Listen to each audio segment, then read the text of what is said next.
Should homeless services be limited to only those who are clean and sober? Or should we recognize the fact that addiction is just one part of the cycle that leads to homelessness? And that as a compassionate community, we should be working together to try to express our empathy. This one goes to Ben to start things off.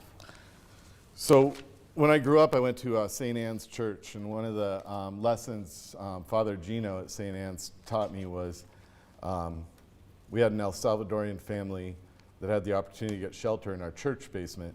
And the way he described it was if somebody's drowning, you pull them out of the water. You don't ask them, are you on drugs or where are you from? You pull them out of the water, get them into your boat, and then get them help.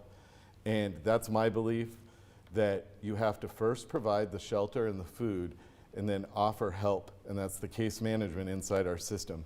But we can't force people. We can't say that, wow, if you're on drugs, we're not going to give you any help up front at all, because then they will still be on the street and still die on our streets. We've had a record number of people die on the streets of the city of Spokane this year, and that's absolutely deplorable. We should pull everybody out of the water first and then get them help.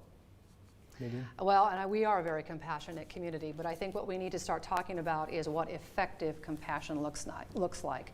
Other cities are doing this, and Spokane can do the same thing. I was in Marysville, Washington, just north of Everett, where they've gotten 4 times number of addicted people off the street into detox, treatment programs, and transitional housing. I would like to add job skills training to that, and also community mentors, whether they come from the faith community, the business community. They do outreach, much like our co-deploy system with our police officers and our mental health counselors. They have that too, but they go and find those who are addicted and are transient. Many of them have some kind of charge against them. It might be a trespassing charge or a theft charge, or sometimes a warrant over their head from even another place. But they give them a choice.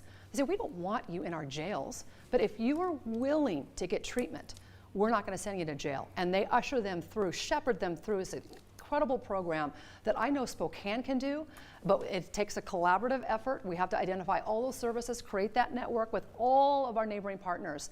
They've done it 4 times the number of people they've gotten off the street and into programs, but through accountability as well, and it all comes down to that. Our taxpayers are demanding accountability. Ben, do you care to rebut? The data shows that it works better if you use case management and first provide for those basic needs, so I think that is accountability. And I also believe the police that ride along with our mental health professionals that we piloted this year through a grant program is having 80% success rate with diverting people from jail into services.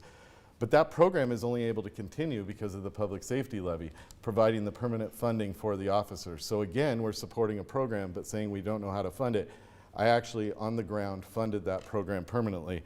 I think we are a great and compassionate community, but I first think it starts with providing that compassion, that shelter, so that people can get to those services. I just think if somebody doesn't have shelter over their heads, they're going to be on the streets, and we're going to have the same problem. Care to respond to that? Yeah, I do, because we give people shelter. Housing First is giving people a roof over their head without any accountability, and those people aren't moving forward at all. Those developments warehouse people. They have services on the main level. I've been in them, I've seen it. Nobody's in those offices. Nobody's getting any help. Nobody is moving forward during in any of those buildings because there's no accountability. And that's, again, what it comes down to.